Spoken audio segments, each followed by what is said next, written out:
ስሜ ናርዶስ ሀብታሙ ይባላል። የቤኒቢ 8ኛ ክፍል ተማሪ ነኝ። በቤኒቢ ትምህርት ቤት ውስጥ የ7 አመት ቆይታ ነበረኝ።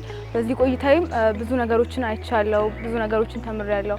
ለመጀመሪያ ጊዜ እዚህ በመጣበት ጊዜ የ2ኛ ክፍል ተማሪ ነበርኩኝ። እንግዲህ ከዛ ጊዜ ጀምሮ አሁን እስካለሁበት ደረጃ ድረስ በጥበብ፣ በሞገስ፣ በትምህርት በተለያዩ ነገሮች አግዘው እዚህ ድረስ አደርሰውኛል። ቤኒቢ እጅግ በጣም ጥሩ ትምህርት ቤት ነው። ይሄ ሁሉ አመት ወይም ደግሞ ለ7 አመት ሙሉ ቤተሰቦቼም እኔም መርጠነው ቆይተናልና ከቆየንባቸው ወይም ደግሞ ከመረጥኩባቸው ምክንያቶች መካከል አንደኛ አስተማሪዎቻችን ይደግፉን ነበረ። እጅግ በጣም ከልጅነት ጀምሮ እንዳንፈራቸው፣ ፍርሃት እንዳይኖርብን እንደ አባት ኢቭን እንደ አስተማሪ እንድንፈራቸው ሳይሆን እንደ አባት ቀርበው የሚፈልገው ነገር ካለ አጫውተው ብዙ ነገር አድርገው እንከባከቡ ነበር። እስቲል ካደግን በኋላ ራሱ ምንም አይነት ሪፈረንስ ቡክ እንኳን መጠቀም እስከማንፈልግ ድረስ እያንዳንዶችን ኤግዛምፕሎች ወዘተ የተለያዩ ነገሮችን ያግዙ ነበርና ትምህርት ቤቴ በጣም ነው የምወደው ቤኒቢ ትምህርት ቤት። ምክንያቱም እዚህ እንድደርስ ካገዙኝ ወይም ከረዱኝ ኮንፊደንስ እንዲኖረኝ፣ በራስ መተማመን እንዲኖረኝ፣ በትምህርቴ ላይ የትም ቦታ ብሄድ ሰክሲድ ማድረግ እንድችል